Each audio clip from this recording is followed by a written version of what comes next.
Fictionborn 2. Bloodlines of power. The dust of the alien invasion had barely settled.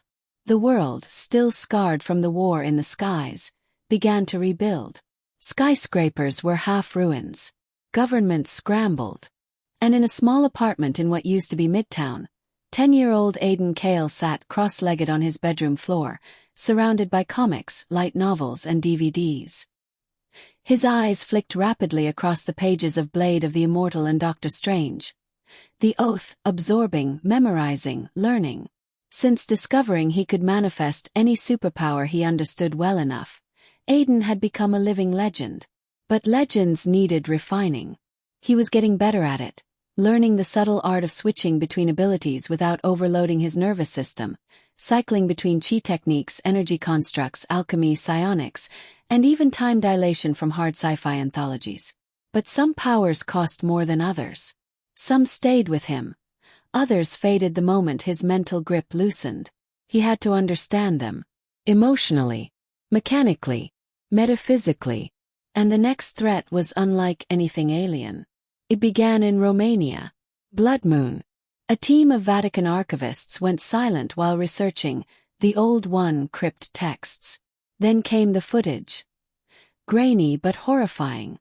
Bat-like wings. Red eyes. An ageless smile with teeth like obsidian. Dracula had returned. But this wasn't the campy, cloak-wearing, garlic-fearing cliché Aidan had grown up watching. This was the archetypal predator. The original vampire. A psychic, necromantic, evolution-honed apex predator. He didn't just drink blood. He consumed will. The UN issued a Code Onyx global threat alert. Aidan's mentor, Dr. Cato, a reformed villain with a doctorate in parametaphysical linguistics, warned him. You cannot beat Dracula by force alone. He is literary law. He is older than genre. Aidan spent days reading. Castlevania, Helsing, Vampire Hunter D, Buffy, Van Helsing, Marvel's Tomb of Dracula, The Historian, The Vampire Lestat, Bloodborne, Vampire, The Masquerade, and even obscure Russian folktales about Nosferatu. His room was a cathedral of knowledge. Glyphs on the walls. Wooden stakes infused with science magic. Bottles labeled in Latin, Korean, and Elvish. He trained with his shadow clone, channeling Naruto's combat style 1 hour, then switching to Goku's super instinct movement the next. But Dracula was moving too.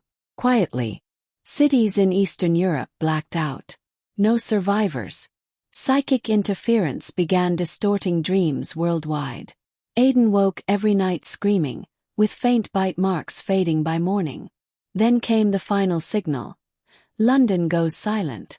Aidan flew there using a blend of Gantz Tech propulsion and Green Lantern flight fields. He arrived above Westminster Abbey, where the skyline was shrouded in blood fog and the Thames ran crimson. On the Abbey's highest spire he saw him. Dracula. Not a caricature. Not a cape. This Dracula wore ancient armor laced with bone and shadow. His body was semi-ethereal, flickering between planes. Eyes like twin black holes with red rings. His presence rewrote genre rules. You are not fiction, Dracula whispered across the wind. His voice piercing space like radio static. You are a thief of archetypes. I am the source. Aidan floated upward, surrounded by layers of energy. Asterisk neon sigils from Full Metal Alchemist. Asterisk stand energy from JoJo.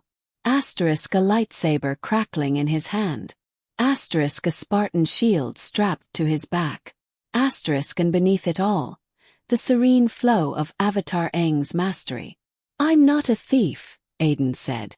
I'm a librarian with firepower. The battle lasted 5 hours. Dracula summoned storms of blood, undead legions, cursed swords, and parasitic bats that drained memories.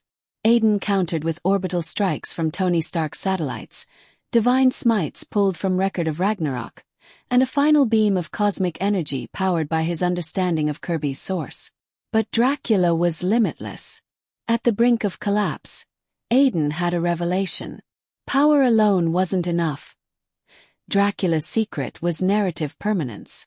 His immortality wasn't biological, It was symbolic.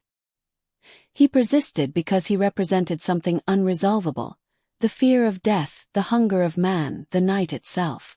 So Aidan used his final card. He summoned the edit power, a conceptual ability from metafiction, loosely based on the unwritten and Superboy Prime. It let him reach into the very fabric of a story and rewrite an archetype's rules.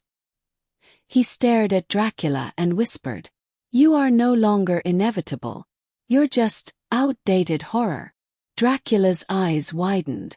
His body shimmered, then cracked. The sky lightened. The blood mist dissolved. And then, for the first time in centuries, Dracula screamed in fear.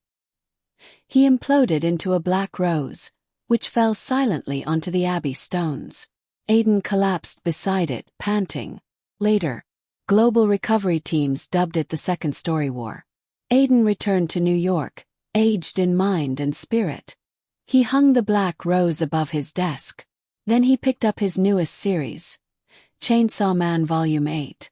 Time to study again. Because the world, it never stayed quiet for long.